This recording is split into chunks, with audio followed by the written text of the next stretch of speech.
నేను వస్తాండి మామూలుగా తీసుకొచ్చి జోలే మీరు వాళ్ళు ఎత్తుంటే వాళ్ళు పెట్టుకుంటే ఎలా వెళ్ళిపోతారు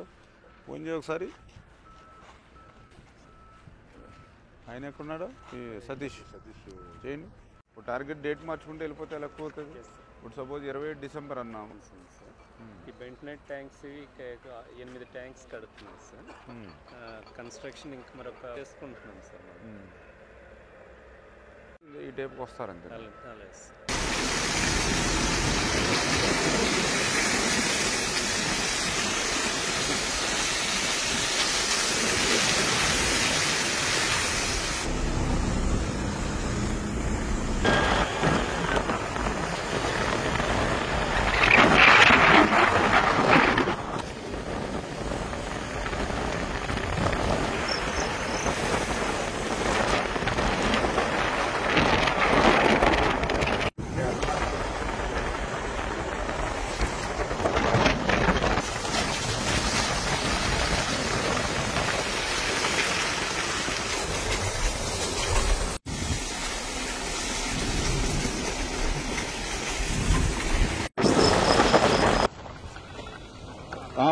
వచ్చేయచ్చండి వచ్చేయచ్చు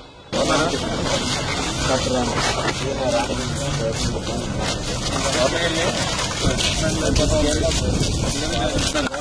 చూస్తే అసలు మాకు మొత్తం రెడ్డికల్ రేసి అసలు మొత్తం ఆర్ఎండ్బి బిల్డింగ్ మామూలుగా ఓల్డ్ బిల్డింగ్ లో ఉన్నదన్నమాట. దీని మళ్ళీ నేను ఎలివేషన్ వైజాగ్ కన్సల్టెన్సీకి ఇచ్చి గవర్నమెంట్ కన్సల్టెన్సీ ఇచ్చి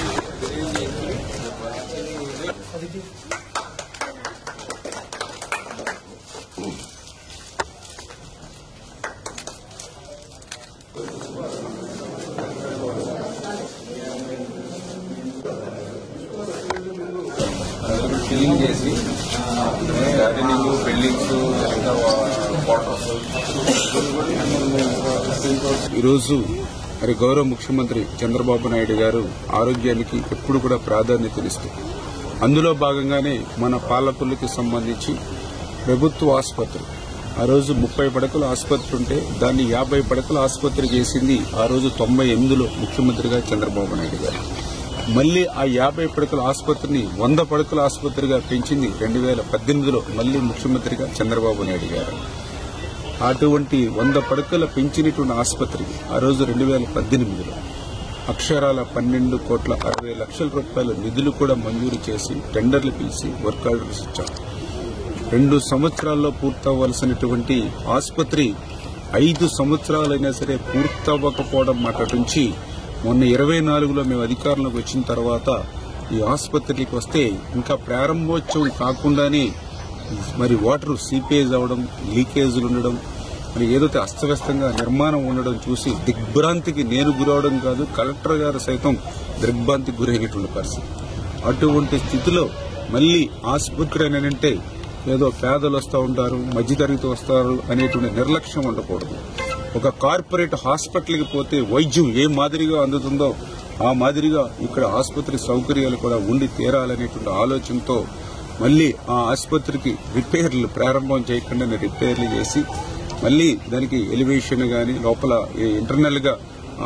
ఏవైతే ఆ యొక్క వైద్యులకు గాని అదేవిధంగా పేషెంట్స్ గాని అన్ని వసతులు ఉండేటువంటి విధంగా మళ్లీ ఒక ఏజెన్సీకి మళ్లీ మేము ఇచ్చి మరి అన్ని కూడా పర్ఫెక్ట్ గా మళ్ళీ ఒక్కొక్కటి తయారు చేసుకుంటూ వస్తున్నాం. దాని పర్యవసనం కూడా మీరు చూస్తూ ఉన్నారు. ఎస్ఆర్ ఫండ్స్ ఎందుకంటే నేను కూడా పెద్ద ఎత్తున ఏదైతే వివిధ ఇండస్ట్రీస్ గాని వివిధ ఓఎన్జీసీ ఇట్లా ఏదైతే ఉన్నాయో వాళ్ళందరినీ కూడా పర్సనల్ గా నేను కూడా వాళ్ళ రిక్వెస్ట్ చేసి కన్వీనియన్ చేసి కొద్దిగా మీ సిఎస్ఆర్ నుంచి నా పాలకులకి ఇటువంటి హాస్పిటల్స్ కానీ లేకపోతే బరిల్ గ్రౌండ్స్ కానీ లేదా స్కూల్స్ కాలేజెస్ కానీ స్కిల్ డెవలప్మెంట్ సెంటర్స్ కానీ ఎట్లా వీలుంటే అట్లా ఏదో రకంగా సిఎస్ఆర్ నా ఇన్ఫ్లుయెన్స్ ఈ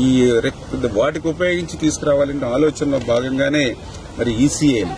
ఎందుకంటే మాకు కూడా మా special chief secretary Sai Prasad గారు మా ఇరిగేషన్ ఆయన కూడా మరి ఏదైతే ఆయన ఈసీఎల్ సంబంధించి మరి ఈ యొక్క సిఎస్ఆర్ ఫండ్స్ ని మీ పాలకుల్లో ఆసుపత్రికి ఇచ్చేటువంటి ఏర్పాటు చేస్తానని మరి ఆయన కూడా మాకు మాట ఇచ్చినటువంటి పరిస్థితి ఉంది. అందులో భాగంగానే మరి ఈసీఐఎల్ నుంచి మరి ఈ రోజు కూడా మీరు చూశారు chief medical officer CMO doctor P Venubabu గారు, ఆయన కూడా ఆయన టీం కూడా వచ్చి ఈరోజు ఈసీఐఎల్ తరఫున ఈ యొక్క కొత్త హాస్పిటల్ అదేవిధంగా పాత హాస్పిటల్ అన్నింటినీ కూడా వెరిఫికేషన్ చేయడం జరిగింది. ఇక్కడ ఏ రకంగా ఇంకా ఎక్విప్మెంట్ అవసరం అనేటువంటి విషయాన్ని కూడా వాళ్ళు ఇక్కడ ఉన్నటువంటి మన డిసిహెచ్ఓ గారితో కానీ అదేవిధంగా సూపరింటెండెంట్ గారు డాక్టర్స్ తోటి కూడా మాట్లాడి మనకి ఇమ్మీడియట్లీ అవసరమైనటువంటి నీడ్ ఏదైతే ఉందో దాన్ని కూడా ఐడెంటిఫై చేసి, అంటే ఇట్లా ఆర్థోపెటిక్ సంబంధించి, ఈఎన్టీకి సంబంధించి, ఎనస్థీషియాకు సంబంధించి, లాప్రోస్కోపీకి సంబంధించి, ఆపరేషన్ థియేటర్కి సంబంధించి ఏవైతే ఎక్విప్మెంట్ ఉందో అది దగ్గర